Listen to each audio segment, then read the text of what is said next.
Welcome back, everybody, to the Predictive Playbook for Friday afternoon. It's about 4:30 Eastern Standard Time. It's about 4:45 right now Eastern Standard Time, and we're winding down our Fridays for a temporary break before we go back to work. That's the way it is this time of year, you know. So it's been one hell of a week for sure. You know, last night with the Yankees situation was so almost like stunning to me, like, what? But, you know, the world goes on, and I don't think it's really going to be a major thing going forward anyway. But welcome to the show, Steve, Rob, Tony. Before we came on the air, we were making fun of my golf game because of my age. But I'm already on the A team of WagerTalk, and, you know, you guys don't even know that. When we go out to Vegas, I'm playing with those studs because they asked me to.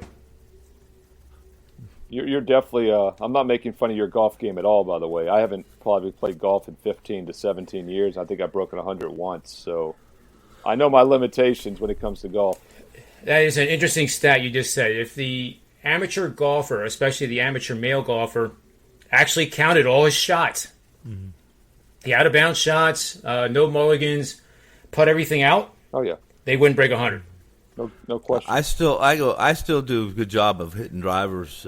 Driver off the tee, I hit them at 4-year-olds or fourth graders at 100 miles an hour. With that transition, I will say when we do the Sports Memo WagerTalk.com company softball team, I'm hitting a line drive at Tony Finn. And Tony, I'm telling you right now, you can't hide. Please, maybe in the dugout. Promises. If you're right bench, if you're left out or right bench, maybe those two positions you can hide. But if you're in that infield, my man, I am finding you with a line drive with your name on it. It will be the best rush I've had since they outlawed Quaaludes. And I might not tell you to get down like I told the fourth graders. I just hope and pray that I'm on the tee and about 270 yards to my left and out of bounds. Mm-hmm. Is the softball field that you guys are going to be playing on, and Whatever, there's Tony Finn standing in left field with his back of his head facing me. This is I'm going to say day. I want Rocky, Rob, and John Ryan, and I'll give you guys the next 6 picks. I get those 3, I'll give them the next 6 picks. We don't need See that, Rob? I'm a happy camper. I'm going to do that actually, a 2-for-1 draft trade. I'll take Rob, John, and I'll take Rocky. Rocky's my number 1 without a doubt. We did NASCAR Live for the Fast Lane yesterday, and he'd hustled back from the baseball field to record. You can't hit my wiffle softball. That baby, I got like an 18-inch horizontal move on that. That Tony, you do have slow pitch softball pitcher written all over you, though. I could see. No, that. I don't play slow pitch. You're the Henry Winkler. No slow pitch. No slow pitch. Fast pitch or nothing. Nice. That's fine.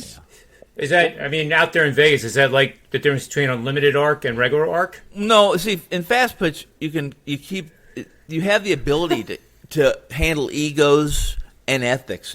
If some guy gets out of line, we don't even throw underhanded. We throw overhanded. At him. You know, then at the plate. And it becomes baseball. The world stays, the earth stays in its rotation. I was on a state championship fast pitch softball team. Yeah. And you know where the championship game was played in the state of Pennsylvania? Let me guess. Temple University. Probably the Little League field, right? Where the Little League plays? The World Fredericksburg, Series? Maryland. Oh, okay. Somehow. Hold on. Did you say the Pennsylvania championship? How was Fredericksburg, Yes. Maryland, and Pennsylvania? We're going to be here a while getting that one. It was quite an event, but apparently Pennsylvania, I think it was USSSA, as Rob was talking earlier, includes some of the. It's not like state bound. It's just called Pennsylvania because most of the teams are from there. But all I can tell you from that experience was that when we arrived, and we're all guys in our 20s, there was a guy pulled up in a pickup truck that looked like it was not from the state of Maryland. All right? A little beat up, you know, some of that Missouri music, I guess. Ozarks. Mm-hmm. I think it might have been the band called the Ozarks, actually. Yeah. Columbia, Missouri. And this guy was huge. He had to be 6'9". He gets out of this pickup truck. Beer cans, you know, his feet when he gets out of the pickup truck are dragging the empty beer cans onto the ground. So we're scared I like to death. him already. We're scared to death he's an umpire. So, like, I never saw a physical guy like, I mean, it was like being at an NBA game. The guy was huge. it turned out that he was the ace pitcher on a team called the Angels. Hell's Angels. I thought you were going to say it turned out he was a backstop, but go ahead. And we faced them in the first game. Now, talk about a bad seed. And I, honest to God, the only time I've ever hit a home run, and I'm right-handed, and I never saw the ball. Yeah. I never saw the ball. He was so big, and when he came at you, because you're allowed to almost jump in fast pitch versus what girls do. And I like the NCAA version a lot better, but that's the only thing I remember, and it was we won 2-1 in that game. But you couldn't. I don't know how fast he was throwing, but you had to start swinging yesterday to be able to even foul it off. And when you fouled it off, it actually hurt. Yeah. Stung. Slow pitch sounds pretty good to me for the Sports Memo WagerTalk. Nothing, no better wake-up call than getting hit by a softball that's coming at you about 75, 80 miles an hour. It's like it's invigorating. It's like jumping into an ice-cold puddle of water, pool of water. It's a beautiful thing. Did he say it's invigorating? Invigorating. I usually lose my breath and can't breathe for about 15 minutes. Exactly. You get one of those balls in the ribs and hey, John, I was just trying to think of a term. We're going to switch subjects. I was trying to think of the word of the day for Tony Finn. And when, I don't know why this one just came to me, but this is a good one. So I'm going to throw it out now while I'm still here. Our financial term of the day. And by the way, last Friday, Tony, Doji was fantastic. That was actually a pleasantly surprising great definition. I don't know if Rob was still here for the definition. A Doji is like a candle that's like the opening and closing price is pretty much, it looks like a plus sign. But Tony's answer, which was a great answer, is it's where the Karate Kid trains, the Doji. So, I mean, that was definitely as good. So, I don't know why this one just came to me. Might be because the word golden is in it, John, and I can only imagine where we're going to go with this. But Golden Cross. The Golden Cross, exactly right, John Ryan. The Golden Cross, Tony Fan, I throw it to you. The Golden Cross is a technical charting term. I'll give you that hint. Yes. It's kind of like the spelling bee. We're going to give you like a word of origin or a hint or something. Yes. So, Golden Cross, and I need the definition in financial terms, please. Well, the definition of financial terms would be the trader that lied to the client, and so it's difficult, but they can't nail him to the Golden Cross. Oh, you were going on the right. You could have said he like double crossed the client. I thought that's where you were going. I like that better. And he takes all the gold. Wow. That would have been fantastic. I'm glad you kept it clean, though. We're 2 for 2. That's 2 weeks in a row. Yeah. Actually, Rob, I'll throw it to you, Rob. Your guess on what this is a technical pattern on a chart. The Golden Cross. Honestly, guys, you came to the wrong guy.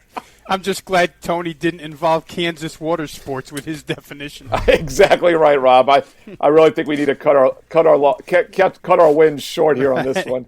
Right. It does sound like a religious term, though. It's what the 50 and 200-day moving average, right, John? Yep. When they cross. It's a kind of a self-fulfilling prophecy nowadays. It's when a short-term 50-day moving average of the last 50 prices that crosses over the 200-day. If it goes down, you go short. If it's up, it means it's rising. That's a lot of faster, crosses. It's bullish. That's a lot of crisscrossing. Yeah, but why the golden in front of it? Is there something special about it? Because it makes a lot of money. That's just the kind people have adapted to, and it's almost become a self-fulfilling prophecy now within the financial markets. It can kind of it'll move prices on its own, whether it really does anything or not. It's secondary. I knew there was a crucifixion. So you'll a lot of times see prices jump on whatever market that is when that occurs. It's a bullish indicator if the 50 is above the 200. That means the short-term momentum is faster than the long-term, or vice versa. If it goes, it's actually only the Golden Cross, John, up the 50 is rising above the 200. Is it the Death Cross if it's the 200 crossing the 50? I believe. The Death Cross is the 50 crossing the 200, and that was a little bit different though, because the 200 is so slow. It's going to be positively sloped when the 50 crosses down over it. So the 50 is negative, going like this. You have to wait till actually the 200 gets to be flat. Then it's bear market time. It'd be like looking at a team, guys. I mean, obviously, like baseball would probably be the only sport you could do it, because we have a lot of games. But it'd be kind of like charting a 10 and 20 game sample of a baseball team, and their last 10 is worse than their previous 20, and they're trending down, or vice versa, an indicator that they're trending up their last 10. So it does have some correlation to the sports world. I don't think a lot of people use it for that, though. But it'd be interesting to look at. I do. You do?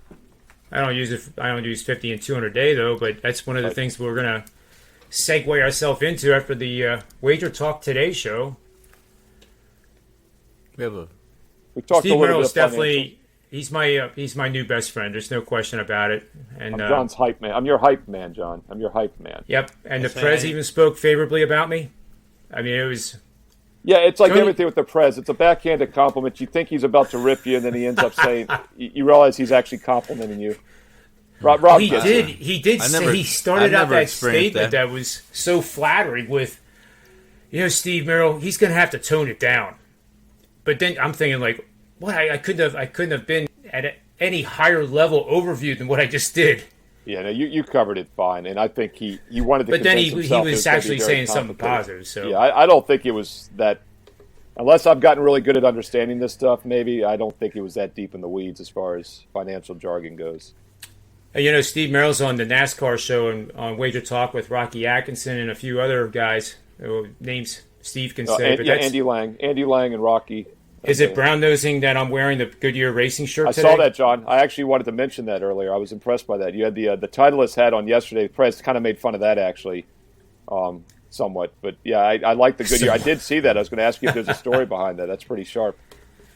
And before we get to the games, the first question of the show.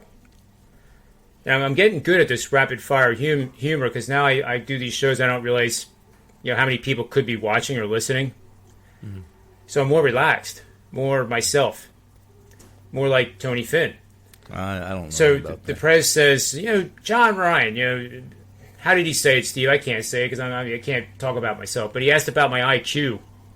If I ever took an IQ test. Over 80. Which I have. But then right on the spot, I said, no, I actually never took one, Prez, because Tony Finn's is higher, so why would I want to take a IQ test when I know that I'm not going to be higher than Tony Finn? It's cultural bias, anyway. Too much cultural Prez bias. had a good follow-up, though. He said, we're talking about IQ number high, not high as in high off of lewds. That's actually what Prez said, just so you know, Tony. Edibles, he said. Edibles. Edibles, you're right. I'm sorry. It was edibles. He was very polite about it. Yeah. That damn coma edible. Woo! And then Prez said, can you imagine John and Tony, I think, in the same room or on the same show? I go, well, actually, you can see that basically Monday through Friday right here. And Rob Veno's normally stuck in the middle. So I did give Rob a shout-out yesterday when that came up. So I was thinking of you, Rob. I was feeling for you. I get in the middle of a lot of things, Steve. Yeah. I don't get in the middle. I'm either on top or on bottom, not in the middle. I like that. Bottom is no good. Bottom is no good.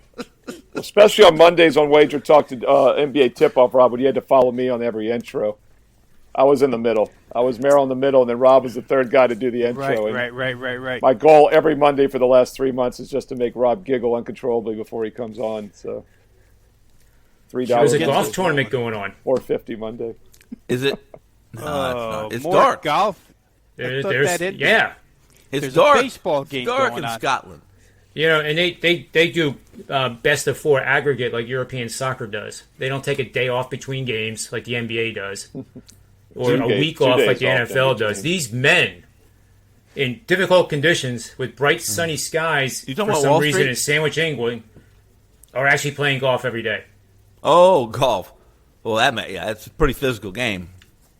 That damn cross-check with that driver, with that Bertha, is a bitch, Don't get me started. I'm telling you, you walk 18 holes and caddy or no caddy, you're going to be tired.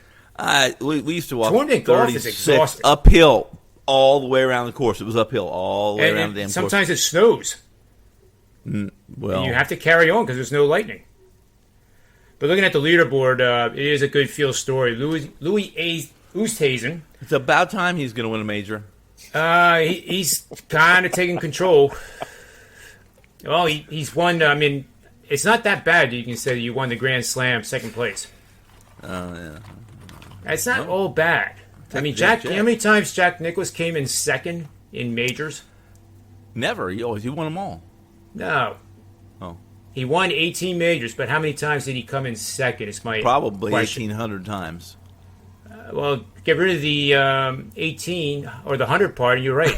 18 times. No kidding. Yep. Wow. Yep. He won 3 Open championships, and they were all in Scotland, not one in England. Wow. And nobody since Tony Jacklin in '74, being an Englishman, has won on English soil. And I don't see many Englishmen here within range of Oosthuizen right now, unfortunately for them. But Steve Merrill. That was Is he my English? golf game. Merrill in the middle. Steve Peaky Senior, not Blinders? Steve Jr. John Rahm had a really good day. He was 6 under today. That's only 2 off the all-time record for a major. But Oosthuizen also shot. Where are they playing at this year? I'm sorry. Where are Royal they playing? St. George's. Pretty in windy. Sandwich, England. No wind there. There was wind today, but the course was very benign. So That's the weird. scores were Then pretty low. That is low. What's typical? I mean, Open typical even par, 2 over, 2 under, right in there, right? The last time it was played here, it was -5. That's pretty good. That's So I mean, the leader right now is -11 in Oosthuizen. wow. And that's the thing with Open Championship golf is that if you don't get the weather, you can go low.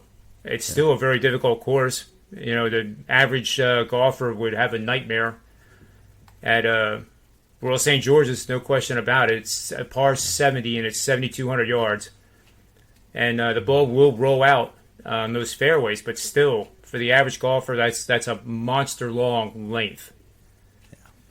Even par 72 that long for the single-digit handicapper can be very, very challenging. So they're really doing pretty well here. I wanted to see what the cut line was. I thought it was going to be even. +1 made it. Almost +2. Top 65. Well, wait a minute. It looks like there's close to 80 golfers that made the cut because there was like 15 of them made it at +1.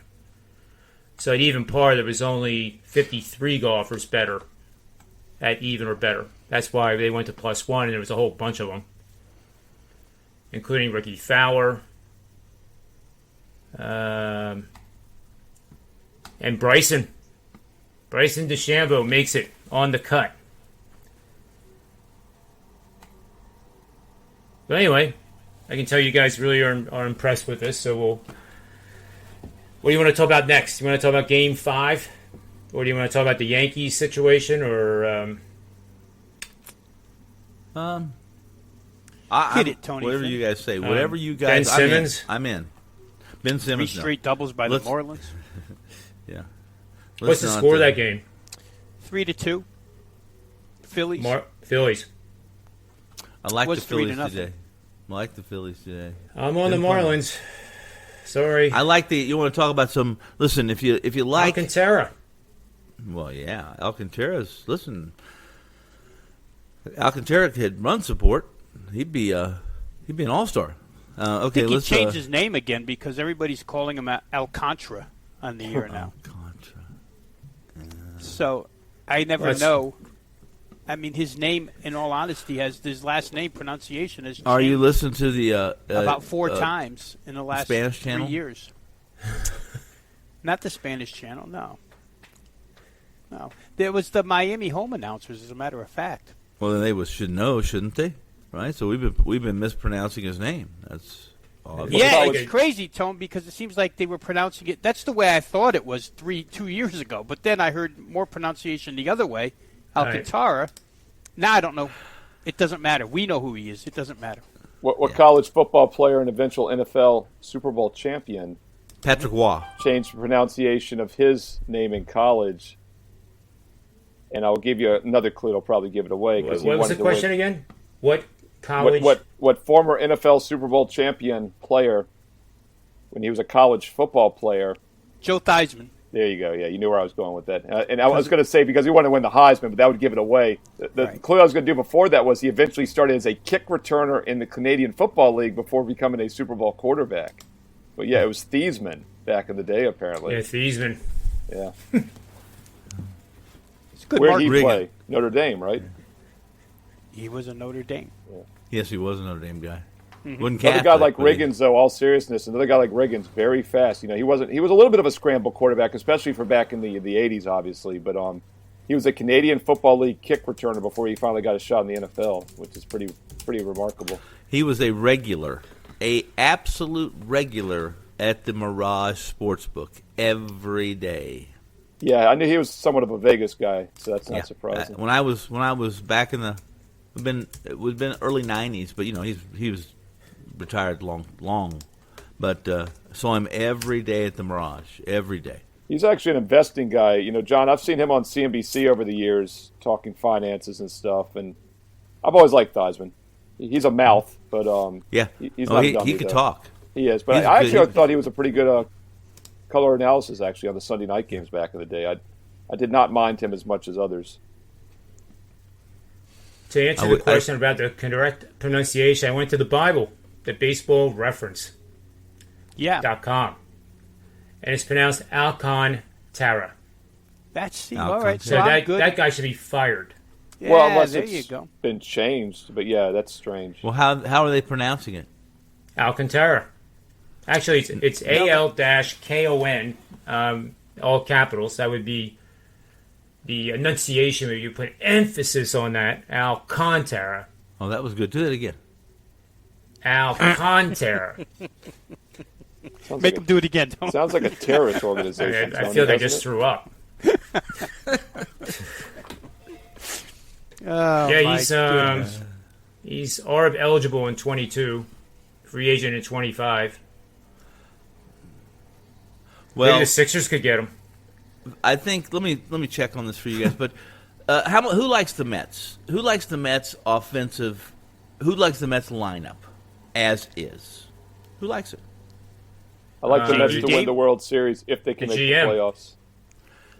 What's that? The GM? Well, I don't think anyone likes the lineup, but J.D. Davis is back tonight, right? they, who do you like? Who's going to stand in front of the prop that? What's the over/under on DeGrom hitting the IL and missing the rest of the season? And I'm not trying to jinx him. I'm just saying DeGrom is always hurt. He should be a Yankee. The Yankees have 5 players on IL at all times. In fact, if they fall below that, they just throw somebody on there because they have to have somebody hurt all the time. Am I wrong? So do the Dodgers. Yeah, but Yeah, so DeGrom's much depth, though. always hurt. He's always. And I'm not saying it was serious, but he comes out of every start with something's hurt. He's tweaked something, or we pulled him because he missed a step. He missed his plant foot, missed the spot by an inch, and we can't have this. We had to pull him out of the game. It's true. Listen, Playoffs. Strasburg and DeGrom, two talented guys, but two guys that are treated like a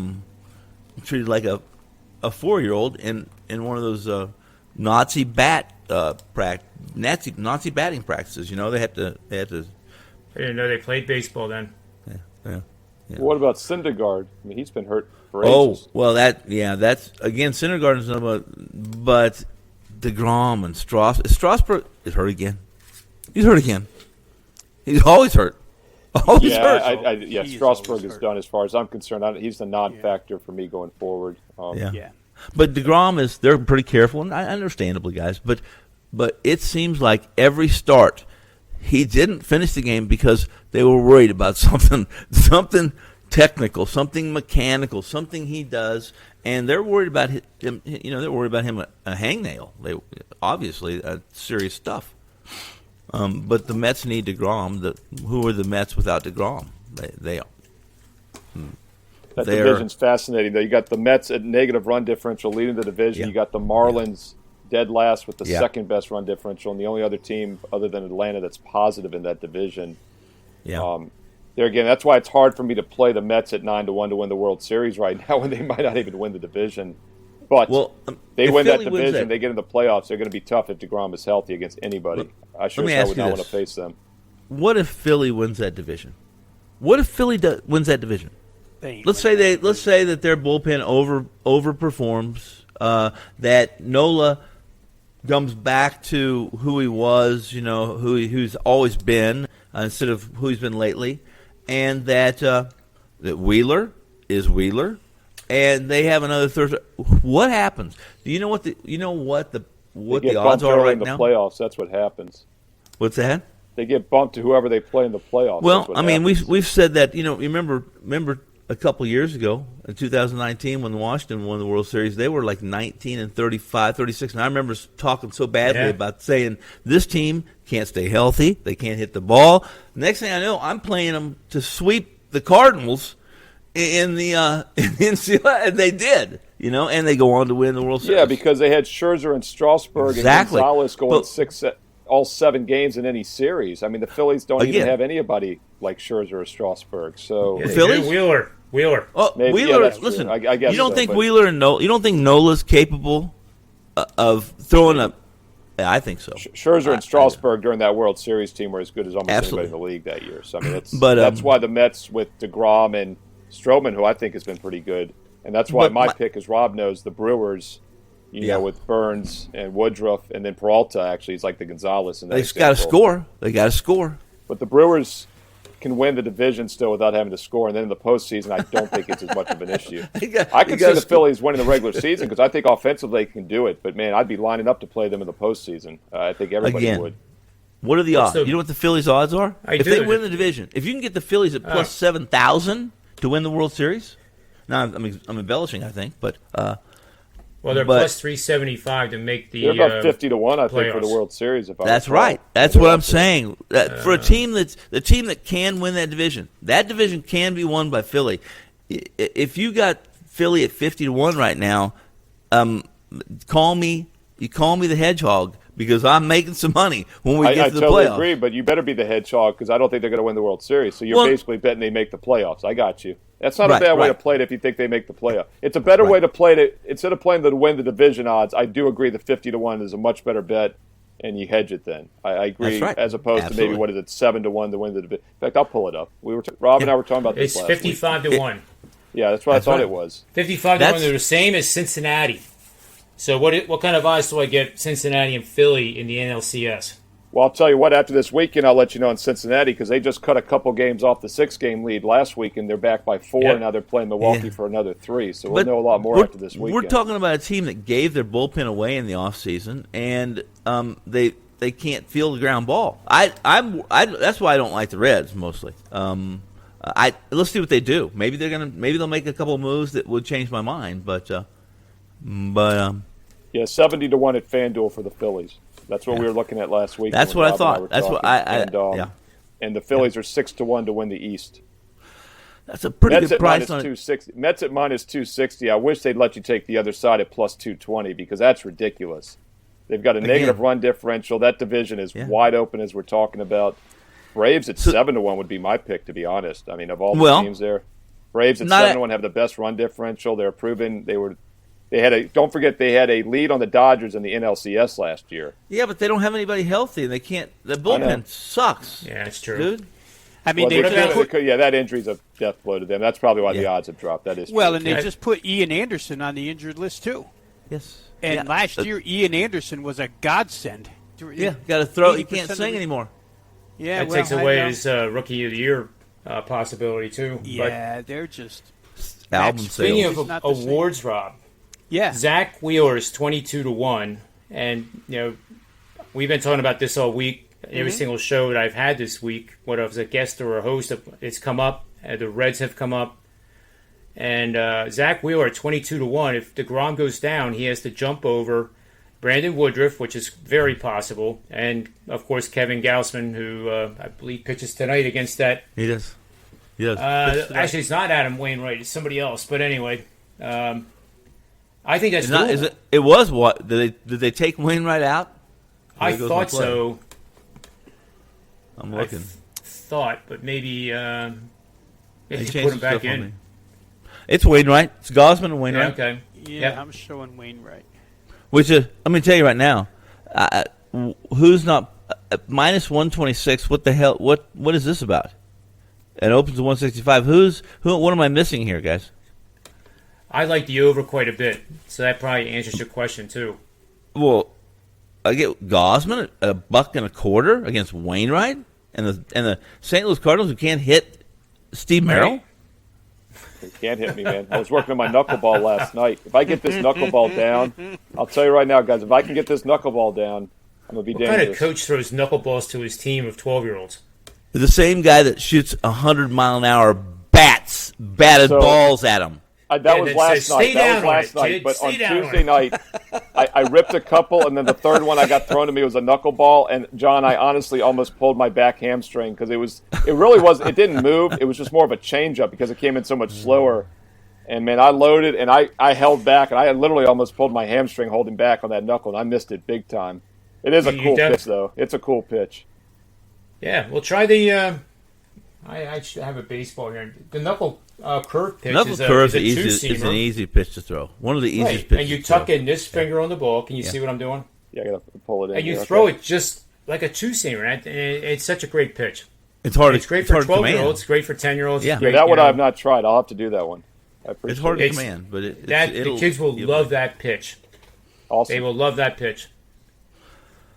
And Mike Mussina threw that. The pitch is the best I ever saw him throw. Mike Mussina. Clayton Kershaw, Madison Bumgarner. Nah, Mike Mussina. Mussina. But I mean, the other guys that are current that actually. Oh yeah, absolutely. Yeah. He's back tonight. Bumgarner's back tonight. Yes, he is, and don't get Tony started on that. I saw the notes in the MLB first pitch thread. Yeah. It's an awful good price on Arizona's a play on. If they're a dog at home in this matchup against a team that is hitting 200 over the last month and is selling everybody, you never know. Baez may sit tonight. All of a sudden, you're on the Cubs, and all of a sudden you find out Baez and 3 or 4 other players are not playing because they're all in trade talks, and you got the Cubs at minus 140 with Steve Merrill pitching. There you go. Bang it.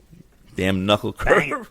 Well, but Steve's allowed to use that. He's allowed to use that Area 51 bat, though. Yeah. I would probably actually be a submarine pitcher if I had to pitch one big league game. I would just take my chances with the sidearm stuff. And who's the best submarine pitcher ever? Quisenberry, maybe. Well, that was the one growing up for me that sold me on it. Tekulve probably had better career, but Quisenberry's the guy I always think of though from my youth. And there's a guy in Moneyball too, pitched for the Oakland A's. I mean, his hand almost hit the ground. Yeah, these Asian guys, there's a couple of these Asian guys, they literally, the Japanese guys, the Korean guys really hit the ground. Like, I don't know how they're not scraping their hands. Like, that's their style. I've got a guy I went to high school with, Javier Lopez, just retired. Yeah. He was on the Red Sox and the Giants World Series teams. Left-handed middle reliever, would throw like 3 pitches.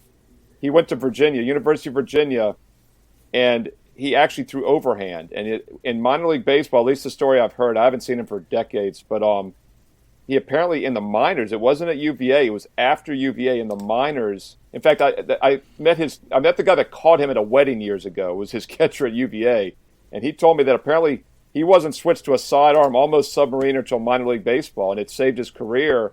And he eventually got to the big leagues, I believe with the Rockies initially, and then hopped around, won some titles with the Red Sox, the Giants. But man, you talk about a career. The guy pitched to his like late 30s, would literally throw. He has the best stat line to ever go look at, like on Baseball Reference or whatever. It'd say like games appeared, like 60 games, innings pitched 34 for like the season. I mean, it's like twice as many games pitched as innings pitched.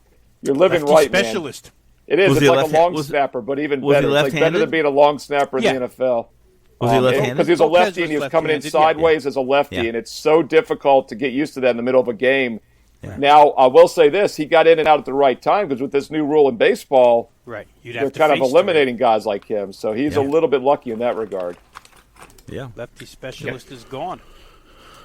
Sure really is. Ted Abernathy, Tony Finn. Yeah, Ted Abernathy, too. Funny, that's Quisenberry. Both Abernathy and Quisenberry were both Royals, so Kansas City Royals. And listen, I don't trust those guys. I trusted Quisenberry you could trust he was going to throw a strike. But there's a lot of guys who throw submarine or sidearm right now that I just don't trust them. If you bring them in and I'm on, and I'm just gonna cover my eyes, and say a couple prayers because I don't trust them. Whatchamacallit's brother, right? Trevor Rogers' brother, Taylor Rogers is submarine. Brad Ziegler pitched for the Diamondbacks a few years ago. Almost touched the ground with it. There've been a few guys. I think it's more the novelty, obviously, as a reliever coming in. Same thing with like a guy like Chapman throwing as hard as he does coming in. It's that all factor, throwing the guys off a little bit. But it'd be very interesting, Rob, like as we always talk about, you get 3 or 4 at-bats or you second time that season against a guy. It's a different ball game. Chapman, of course, he'd be unhittable if he could control the fast, the off-speed. But he obviously had huge control problems most of his career. So that's another reason you can't have him going 6 or 7 innings. But he was a starter in Cuba and when he first came over. 105.1, still the fastest ever thrown. The Cuban Missile. That guy's insane. So they did. I saw this one thing on him. He had so little control in Cuba that they projected when he came. They projected his numbers against an MLB lineup, and I think he had like a 33% walk percentage or something against an MLB line or something. That's how little control he had coming over initially. So you can see why some teams weren't like jumping at him to pay him millions. I mean, he was. Well, I mean, you guys have all played baseball. You guys have all played baseball. The thing about a two-seamer. A two-seamer is or a four-seamer is that how hard is it to command a pitch that you're basically rolling off? I mean, essentially you're just winding up, throwing as hard as you can, and rolling it off your fingers. That's tough to command, especially if you're throwing 100 miles an hour. Listen, it took Randy Johnson forever to figure it out. It took Sandy Koufax forever to figure it out. Yeah, man, that's why you throw the four-seamer. Well, four-seamer doesn't run. Yeah, the way the ball rotates is more straight too. Just because the 4 laces. Yeah, so I mean it's. But Contreras is interesting. Also, he has a huge torque in his windup, and there is obviously the more motion you have, there's more room for things to go wrong, and he's very long, long arm, long legs, long torque. So yeah, it's a lot of things can go wrong when there's more motion. That's what I always tell the kids. Unless you're Luis Tiant, where everything should go wrong and it doesn't go wrong. Turn your whole back on the hitter. Yeah. Steve, how old are your kids on your team? 9-10 range right now. Their hand might not be quite big enough yet. They're basically doing a 3-finger curve, 4-seam for the most part instead of a 2-finger like the pros do. And I still to this day don't know why they call it a 4-seam because you're actually only touching the 1 seam sometimes with a 4-seam. Well, it's the rotation. The 4 seams rotate, I believe. Although it's tricky for me too, and like the kids don't understand it either. But screw it. I do have one. They seem awful young to be worrying about 4-seam. This one just came back from the Tony Finn house, so it's still in a baggie, as you can tell. What is it? It's chocolate candy. Yes, I mean the 4-seam. You hold it this way, so it rotates 4 seams. Is that that's a light chocolate? That actually might be right. That is why. So a 2-seam. You're gripping it this way, and you're only getting 2 seams. The 4-seam, which is confusing for the kids, you're gripping it over the seams, but what makes it more accurate is it does it aerodynamically, it's straighter when the 4 seams. Grab that baseball again. And I'll bring one in without a baggie on it next time. This is a this is actually a T-ball, which I never used, as you can tell. And I used it for one of my props on one of the baseball shows months ago. Grab the ball like you would throw a 2-seamer. So a 2-seamer, you'd be coming across. Okay. Now switch your fingers so that they're in line with the seams. In other words, go 90 degrees from where you are right now. There you go. That's actually how I was taught the 2-seamer, actually. Yeah. Actually, that's... Not trying to, No, that correct. I don't have the guys throwing 2-seamers, so that very well might be right. I haven't really looked it up. Because the seams then get that tailing... They create the tailing action, when you can throw it at a high spin rate. The kids basically got to do 3 because their hands are too small, so it's kind of a mute point probably for a 2-seam. So that's another reason. So as a grown man, grab it as a 2-seamer. Now tuck your index finger in. Well, both be tucked, right? For the knuckle curve, you leave your middle finger on the seam and tuck the index finger in. That's it. That's it right there. And but do you push or snap or roll? You throw it. You the way it's told you throw it as hard as you can, just like you're throwing a fastball, and the way the ball comes off. There's less fingers your thumb to spin. comes off first, then the knuckle comes off next, and then what happens with that third finger? It would be. If you push down the third finger, you would throw a fastball. It's going to have that natural turn, and you can't throw a ball as fast with one finger as you can with two. Gotcha. So batter, especially in the 12, 13, 14, 15-year-old group, they think it's fastball out of the hand. And that's the magic of the pitch at that age. It's you're a not basic doing form any of of a this crap changeup. with a curveball. And Yeah. But it's an off-speed pitch. It doesn't necessarily jump around like a pro's knuckler, but it's the off-speed that gets it. It just dies because of gravity. You let gravity be your friend, and I'm telling you, you teach some of your kids in the future, they'll get strikeouts with the ball bouncing before the plate. Oh, I got I you. assure you. That's a great two-strike pitch then. Yeah, because they'll think it's fastball, and they'll swing And way they're out going in to swing front of anything it, close. It's not hittable, so that's cool. Yeah, and it does no damage to the arm. There's I like it. As long as you're not pronating like this, like as long as you stay with 9 and lower, like when you throw a two-seamer, your thumb actually should be coming down almost into the ground naturally. Yeah, a good It's when you go analogy like one of the this, umpires is gave when us was you get the Tommy John. Was the cobra strike, like a cobra. Yeah. Cobra fangs. I thought that was a pretty good analogy. Tells the pitcher to bite the catcher with the cobra fangs. That was actually during one of our games this spring. One of the umpires mentioned that. I was like, that's a great analogy. My other coaches hadn't heard it either, so I love the feedback. The more the better. I wish I'd had this stuff 30-some years ago when I was playing. Oh, I know. Rob, do you been all have over it. time for a final round here? Yeah. Got about 90 seconds.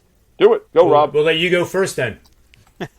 How about if I'll look ahead real quick to tomorrow, guys, in the NBA Game 5. We didn't talk about it much here, but I'm going to be on Phoenix first half, minus the 2 points.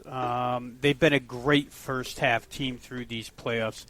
They are now 14 and 5, in the first half of these games. Milwaukee had been a good first half team at home. Phoenix got them the other night. But again, as I said earlier today, I think Chris Paul has a bounce-back game. I know there's a lot of talk about a wrist injury and there's some talk about old age and all these other things, but I firmly believe Chris Paul at home, to me, what's been a home court series the whole way, and looks to be a home court series throughout. I think we're going to see Game 7, and we'll see who can win that one in Phoenix. But for me, I think right out of the chute, Phoenix comes out strong. Milwaukee's role players have not shot well on the road. Drew Holiday now 3 out of 4 games shooting miserable for this team. I know a lot's talked about where he's playing such tough defense that it affects his offensive side. That may be true. But I like Phoenix, minus 2 points first half. So I'm going to leave you with that, and we'll show you guys a good weekend. Good luck. And Hey, Steve, Robbie. I will see. Tone, I'll probably see you tomorrow as well. Yeah. See you in the morning. Sirius XM. Yep. 204. John, have a good weekend, buddy. Take care. You Thanks got it, for man. We'll having be me. listening. You got it anytime. Take care. Bye-bye. So, yeah, I agree with everything he said. I absolutely do. And I'm looking at, I want to look at the player props here because you guys know I was on Middleton in PRA the last game, and that came through pretty good. I mean, what a tremendous game that guy played. Yeah. I had him over 5.5 assists, and he would not give the ball up. So I didn't get my upset. Yeah, actually, John, I took the contrarian view for Game 5 on the NBA tip-off today. I took the under 25.5 for him. We'll see if he regresses. He had, I think, 18 and 11 the 2 games before that 40. So we'll see if there's a regression. I really think it's more of a Giannis having a big game scenario. Yeah. And he's 33.5. I always feel like, there's probably all these numbers are inflated now with these public U.S. books. So I'm always looking for unders whenever possible. So instead of Giannis over, I took Middleton under. But I think they're somewhat correlated. Giannis only had 26, by the way, with Middleton having 40. So it's hard to see them both going over or under, vice versa. Yeah, I kind of like yesterday we had Tony Mejia on. He was we both were in agreement that either Holiday or Middleton was going to have to step up in Game 4 for them to win. Sure. One of them did. We didn't know which one. It happened to be Middleton. So I think in this game, though, I think you can play over with these two guys because Middleton's over 37.5 PRA. Mm-hmm. You're only paying 105 VIG. And that tells me here initially that there's more bets on the under on that number than the over. And Drew Holiday's 32.5 minus 105. So I think that's the lowest. You guys would probably know better than me. I think that's the lowest he's been in a while in the playoffs. Only 32.5. So maybe it'll be his turn to light it up. It's funny. I've been looking for a reason to play Holiday over with that contrarian kind of, bounce back angle. But one thing that concerns me about him is I really do think he's their defensive shutdown guy now in either Booker or Paul. So that's another reason I'm a little worried about Middleton under. Worries me a little bit too, because I could see Giannis and Middleton both carrying him again if Holiday just goes defense. And that's the one thing that's kind of kept me off from looking for that Holiday over, which probably will occur at some point. And by the way, 37.5 was the triple for Middleton. And the reason I used under 25.5 points only instead of the triple in the show for the free play was because I just think you got to look for adjustments in these NBA series. And when a guy goes off like that, for these 2 days, the Suns are like, we're not going to let Middleton score 40 on us again. So I could see a situation like Tony liked in the last game where he gets more assists now. They double him, he has to offload it, or he's getting some rebounds. So I don't disagree with the 37.5. He could still go over that. I think the points is where they're going to have to look to shut him down. Because they're not going to worry about shutting him down on rebounds and assists, because that's not where he killed him in Game 4. It was with points. And that's just kind of how I approach these props. But nothing surprises me. Look, Chris Paul was just terrible in Game 4. Rob on WagerTalk today earlier actually liked him over. I know Tony on NBA Tip-Off was actually kind of leaning him under. Yep. And Tony brought up something that kept me from using that. Is I was actually looking at that as maybe my free play, Tony. You kept me off it with him maybe being injured. And that does concern me. I think he is. Yeah, I think he is hurt. It's hard not to play over 2.5 turnovers, especially with Holiday giving 28 minutes to Chris. I don't see them changing that, guys. They were pretty successful at home. I know it's a different animal playing on the road, but they were successful with the majority of the minutes. Chris Paul was capturing Holiday, and it worked. So that's just it ain't broke, don't fix it, right? Right. Yeah. That's the NBA's in a nutshell. If it ain't broke, don't fix it. And if you get burnt, then you look to double down on that guy, and it opens it up for someone else. And that's why the zigzag has worked over the years, just as far as handicapping games. I think it works with player props as well. I'm going to add a third one. Drew Holiday, double-double plus 180. He only has to get 10 points. He only has to get 10 rebounds. He only has to get 10 assists, and then any 2 of the 3. He's also interesting enough. He's the favorite on the triple-double list. And the triple-double list has 3 Milwaukee Bucks and then Chris Paul. Which is, he had a game where he had no rebounds. I don't know why they would even list him, actually, but... Yeah. So the other pick I have here real quick is who was on the NBA WagerTalk show today? It was Tony, me, and Ski. We saw your angle there. Yeah. And was it light or was it bashed or was it mediocre? Too Tony, complicated. If I'm not mistaken, I think Ski liked the over, right? So he disagreed, I think. He did like the over. Well, not only that, he did like the over. I actually have the wrong one up there. That's Game 4. He didn't dislike your angle, John. I think he just disliked. Yeah, that was the same one you had in Game 4, I think, where you're. No, it's a little bit different. Okay. But I can try to quickly bring it up here. Yeah, because I used a different background. There we are. So current NBA playoff game total is not more than 225. Series is tied. Favorites priced at 4 or more points. 36, 17, and 1. There you go. That's pretty simple. I say humbly, I would think everybody would understand that. Yeah, the 4 or higher isn't too bad because that's a pretty broad range, and it tells me that we have a superior team in the game. I think you can make that logic, right? And that's Yeah. Because most likely they're the home team, so if it's more than 3, that means they're the better team. And it's a modest total where it's not just 2 bad defensive teams, and it's a tie series. And I do believe, by the way, in general, you see defense in games that matter. Playoffs are normally lower scoring across the board. Game 7s are normally lower scoring than others. Game 1s between Class A's used to be back in the day. So if a series is tied, neither team has taken the night off. So I think that favors defense. So I think it makes sense. And real quick, because I know Steve probably has to go, but this has to do with Steve's coaching segment, which it really isn't a segment. It's kind of like bits and pieces throughout the show when he's here. But I have to maximize my time with him.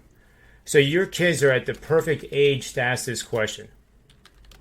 Kids, what's the best pitch in baseball?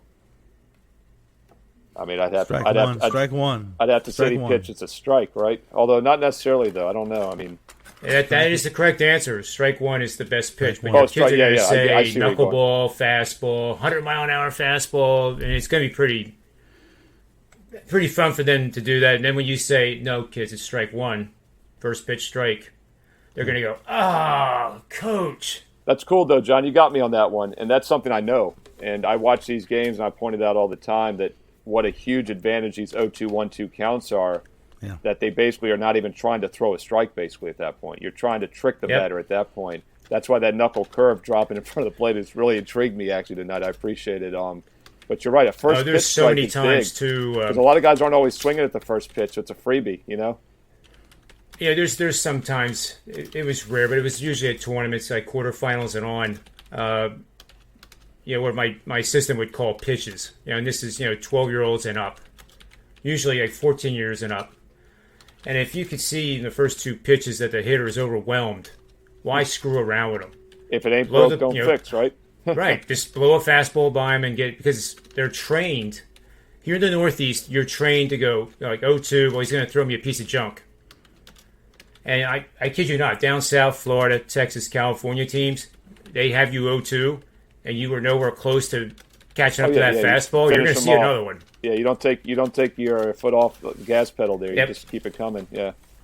Because any type of breaking pitch is just speeding up the guy's bat. Even at the Major League Baseball level, I sit in the room sometimes and I go, why did they just throw that?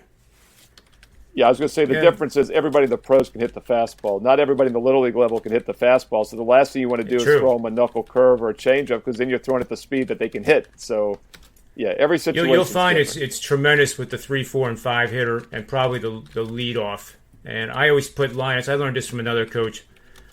I was a baseball coach. You put your two best guys, your two best hitters, 1, 2. And it's not for the first time through the lineup. It's for them to get the extra at bat. Exactly. In case the it's game's mathematical. 3-3. Yeah, I was just going to say it's a mathematical thing. They have a much better chance of getting up again than anybody else in the lineup. It's just, and you don't know how the game is going to play. That's interesting. It's something we should talk about on another show because, you talk about putting the power guys at 3 and then 4 when we were growing up. Now you see them at 5 sometimes. You see them some at 2. And if you think about it, you don't know how the game's going to play out, especially in the American League where the inning starts with the 7th or 8th hitter. So now all of a sudden your leadoff guy is your 3 hitter. Now I know this 8, 9 don't get on much, especially with the pitcher hitting, but they do in the pros. I mean, these guys can all hit. So, yeah, it's really like for the first inning only, you're taking that chance by putting them 3rd or 4th, and you might end up costing yourself an at-bat when the game is on the line in the 8th or 9th inning because they don't get up sooner. I even played with that idea of like putting the worst hitter 6th or 7th just to get them mixed into the lineup a little bit. But then again, I was like, damn it, I don't want them hitting more than they need to hit. So it's a cool concept. It's a mathematical thing, and I know you and I think a lot like that in life in general. So, I kid you not. I agree 100%. If I was going up against a Garrett Cole or a Gal Smith or one of those top elite pitchers in the National League, my pitcher would bat 7th. And I would take a chance that first 2 innings he's going to dominate, and I have a pitcher leading off. Or I'm lucky enough to get one man on base one of those first 2 innings, and then my pitcher makes the last out of the second inning. Because he's you have to, and I think it'd be interesting to look too nowadays that guys don't go 7 or 8 innings anymore at all like they used to. They go basically 5, 5.5. So I wonder if that's changed the math on a number 9 hitter. Because obviously, ideally, you want your pitcher to finish the inning, and then you can pinch hit him when you want him out of the game anyway. So you would think with all the analytics they've run that, but nobody hits anybody other than 9th, which is really amazing. So I wonder Tony La Russa played around with it. I know that's Tony Finn's favorite coach of all time, I think. Right, Tony? Yes, still is. Even though he doesn't know the rules this year, he did play around with that. He had a couple games where the pitcher did bat 7th. Most of the time it was 8. And he got scrutinized, but I could definitely see the logic because... Hey, look, the NFL guys, these NFL guys definitely don't do what's mathematically right a lot of times with 2 points, 4th down. Oh, they should get rid of those boards. It's all career risk for them, John. It's the same reason these financial investors should not be long the S&P 500, because their career risk is already tied towards it, because all their clients are, like, if anything, these financial advisors should be short the S&P 500 as a hedge, because their business is much better when it's long and it's doing well, and they have tremendous career risk when the market corrects 40%. But nobody thinks that way, and it's the same thing with NFL coaches. It's a big coaching fraternity. They minimize risk worse than any other coach in any other sport, in my opinion. And they're never going to think outside the box. They're never going to risk doing something that looks unpopular if it doesn't work, even if going for 2 for the win at the end of regulation is the smart move. And some guys do it more now. But if you're the inferior team, if you're a 7-point underdog, you should always go for 2 at the end of the game and not do overtime. Because theoretically you have, a 40% chance of making the 2 winning the game. You have like a 30, 20% chance of winning in overtime probably. So and that actually plays coach. when you should or not, when you should go for 4th and when you should go for 2 also depends on if you're the favorite or not. And no one ever talks about that, at all. Just like the onside kicks, you do that more when you're down, and when you're the underdog, you can't stop the other team. So it's a friend of mine, Kevin O'Neill, handicapper, back in the 90s with all of us. He used to say that there should be a strategy advisor on the sidelines, and he always thought handicappers would make a great role. Like you, John, you'd be great at that. Tony, you'd be pretty damn good too. I think Rob would also. It'd be like, look, guys, the chart might say you go for 2 now, but there's a ton of scoring still, so you don't, or you do it because it's a low-scoring game, or you're the underdog, and we need to petition for all of us at WagerTalk and Sports Memo to get hired by the 30 NFL teams for that role, because it would help. That'd be Moneyball for football. Yeah, it was mind-boggling last year. Doug Peterson of the Eagles too. I mean, it was like, what did he just do? Even if I was watching a replay of it and I didn't see the game, it was just like, what? I mean, there's no mathematical formula in the world that would convince me that was the right move to make. Sometimes you have to have intuition, and a lot of these guys get so moneyballish. Who was the manager last year for the Phillies? Who's now the manager out west somewhere? Dallas Green. Nah.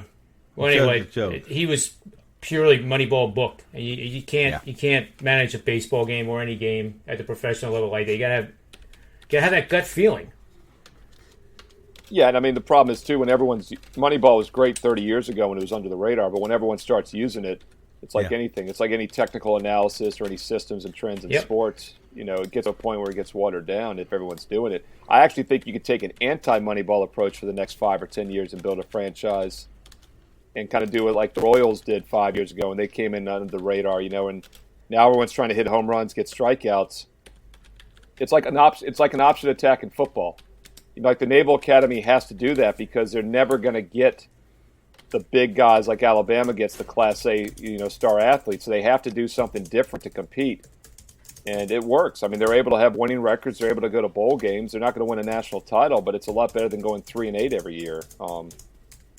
I think there's something to be said about that. Yeah, I agree. So that was my free pick analysis. We did under in game 5, and that is a 4-unit play, by the way. That's not a freebie. That's a real one. Nice. They're all real. I mean, I didn't mean to say it like that. And then we have the player props. So what does Steve Merrill have for us? And I bet you it's not in golf. Well, I used that free player prop on the show tonight just to have some for NBA. But I did just do a video before I hopped on a late-night baseball play. I used the under 9 in the Angels-Mariners game. So you can see that right now on WagerTalk TV with some in-depth analysis. The Mariners are a play-against team for me. I think they're phony. Their winning record is 5 above. They should be 11 below 500 based on run differential. But I'm not ready to fade them in this spot tonight. So instead of taking the Angels, I'm looking more at the total under 9. Flexen's also been a pretty good starter for them this year. Look at Flexen's. I do think big picture Mariners fade. We'll look at the under tonight. Steve, look at Flexen's splits. The dichotomy from pitching in T-Mobile compared to on the road. Seattle's home ballpark this year. As a team, Seattle's hitting like $1.80 for the first couple months of the season. His ERA is like $1.08, 1.8 at home, and about 6 on the road. Flexing. Yeah, and I would lean Angels tonight. I don't disagree with that. Interesting money move though, Tony. It opened minus 160 down to 140, so 20% move on Seattle. But one of the reasons I stayed off the Angels, though, is that they are still really banged up. I think they could be a little bit of a sleeper in a couple months when Trout comes back. Rendon's tomorrow. Yeah, I know. Is that what you're seeing? What about Rendon? We got Upton. I mean, what's your news on those guys? Rendon's something else is wrong. I mean, even when he was playing, he wasn't producing. But I'm showing Trout could be back as early as tomorrow, and he has been running full speed at in his rehab. So I don't know. It depends on how. I guess it will all depend on what Madden thinks his chances are of being a wild card. I would suppose, right? Yeah, no, maybe that's why the line dropped 20 cents. Maybe they thought Trout had a chance of coming back tonight, I guess. Yeah. I mean, that's all I can figure because I didn't see any other injuries that were new. Yeah. But, yeah, well, if you can get Trout and Rendon, Upton's been hurt. If you get these guys in the lineup, Seattle is actually 2 games ahead of L.A. in the real standings. Yep. But on run differential, L.A.'s 24 runs better. And they'd be about 3 games ahead of them in the expected one loss. So this made my short list. Angels a play on versus a play against. So I was initially looking at the Angels, but I think the under 9 a little bit safer, especially with that Anaheim lineup beat up and off the All-Star. Let's not forget these guys have been off for 4 days. I think that probably doesn't help the hitters either. Yeah, I would have been. Listen, I would have been contrary to you. Probably I would have been on flexing, but I can't play. I can't play him on the road. I mean, not the way he's pitched on the road. There's a big difference, And that's that venue, in Seattle. Listen, it gives up home runs, but it doesn't give up runs. It's one of those. It's just one of those venues that you don't have a bunch of foul territory. It's the polar opposite of Coliseum per se. So yeah, Coliseum is pretty big. Well, a lot of foul territory. Makes a lot of makes it tough. Yeah, on hitters. So I guess that's it for the Manny's Irish Pub. Do you guys have any final thoughts? You want to do some plugs and promos here? Feel free. We can start with Steve. I'll give out my free play if you want me to. Yeah, do it. That's right. I skipped over you because Rob left, and I thought. Don't worry about it. Mr. Fan, I apologize. No, apologize to me. Do something really bad before you start apologizing because that's not bad. People thank you for not letting me give them out a free pick. Well, my free pick, I'm going to do the same one I gave out on. I'm going to give the same. I'm going to give 2 of them. How's that? Over 2.5 tomorrow night. Over 2.5 turnovers on Chris Paul. I don't believe he's healthy, and if Holiday's on him, he will have 2.5 turnovers. You're going to say, Tony, how does he have 2.5? Okay, he will have 3 turnovers. That's the way. That's how I feel about that. I also like him under 33.5 on points, rebounds, and assists if Holiday's on him. And if Holiday's on him, and if it's going to be the same guys, these 2 guys, I like Booker over the points. I like a rinse and repeat of what we saw 2 nights ago. So or in Game 5s, I do like that. And let's just throw a third one in just for the heck of it. I like this Toronto game tonight. Toronto with Ray pitching against Lyles. Listen, Lyles isn't a very good pitcher. He's not going to strike out a bunch of guys. However, he's got 4 quality starts in a row, or 4 out of the last 5. And nobody on Toronto, three players have seen Lyles in his career. 70 degrees of first pitch, 10-mile-an-hour wind blowing in. Those are early May conditions conducive to low-scoring games. Expect both of these pitchers to see 6 or 7 innings, and under 9.5 is a steal, in my opinion. Like it. I like it. Big shout-out to the chat room. James McGinnis here, suggesting that Steve might need a bigger jug there. Yeah, James actually a loyal viewer. He catches me and Tony Finn also on Friday nights, late night tonight on Sirius XM channel 204. So yeah, actually I'll be on at midnight and then Tony at 1 a.m. Eastern. Give that guy a medal. And I just find it ironic that someone whose name has Guinness in it is commenting on a mug. So this is good because it's heavy, very heavy actually. Builds up my pitching arm, John. But it also doesn't tip over. I don't have to worry, knock on wood, about spilling it on my desk. So that's why you got to go with a heavy drinking glass when you're doing shows and have computerized devices and papers with secret notes all over the place. That's why the baseballs stay in the baggie, just in case I spill my drink. But, disappearing ink. Yeah, this is a great mug. It's heavy. It's literally probably a pound even when it's empty. I'm parched from talking to you guys for an hour. My goodness. We From know listening. it's vodka. We know it's vodka. Now, there's no lime. Tequila. I saw the, I didn't saw put the the lime in there. Tears There's bar. no vodka. It would have to have citrus in it if it was vodka. Well, for the Open, I think Yes, sir. one thing worth mentioning is in-game. So John Daly. John Rahm, and we actually did talk about this. John Rahm was 7-1 before he even teed up, and I said, well, "What happens if he doesn't start out real well?" I mean, it is the Open Championship, and adversity hits at different times. Well, he kind of was, shitting the bed a little bit there, the front nine, and you could have had him at 35-1 through 7 holes. And 35-1. Like, people were going, they were throwing the, what's that saying, throwing the baby out with the bathwater, or whatever it is? Right. They were throwing out the whole pond. He played 7 holes, and at that point, the betting public was saying, "You suck, you have no chance." Well, he shot 5 under today, and he is right there on the rim of contention. And at 14-1, I can tell you that is a bet that will make with at least a unit. So we're not talking pizza money. Mm-hmm. And I also like Dustin Johnson. I have both of those in a DraftKings lineup too. And I don't check DraftKings until Sunday because I feel if I look now, I'm going to jinx it. So I tried in my head, of the 11 lineups, how many do I have any with 6 guys getting through? And I just refused to look. But you know the guy, and I'll be honest with you, this is all math. And this is the power of models. Leaderboard.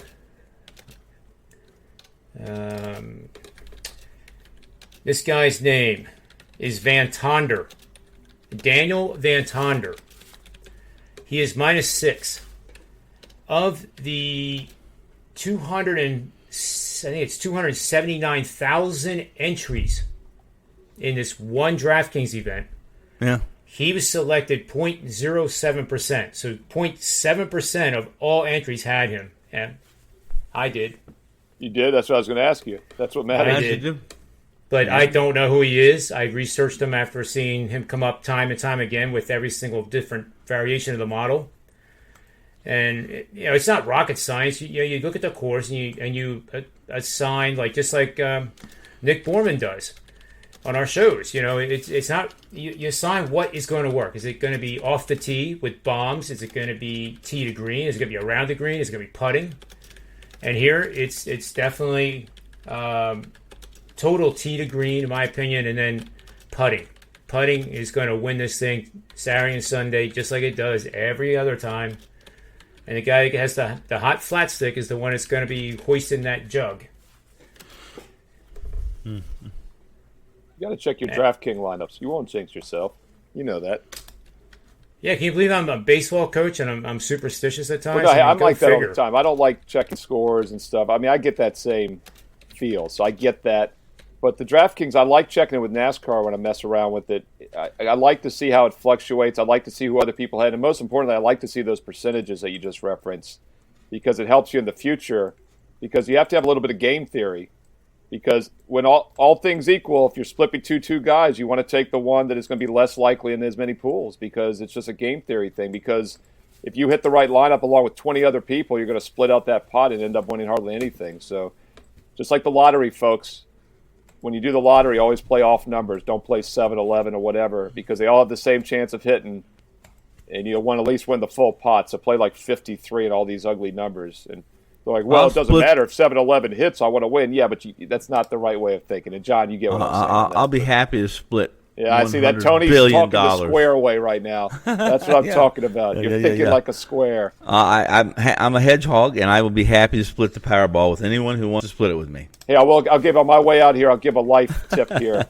Okay. Don't play 2 life tips. First of all, don't play the lottery. But second of all, if you play the lottery, the life tip would be do not play set numbers every time because here's what happens. That 1 week you don't play them, that you don't get to the store on that Friday. That's right. And the $30 million jackpot hits, and those would have been your numbers because you've played them the other 50 times.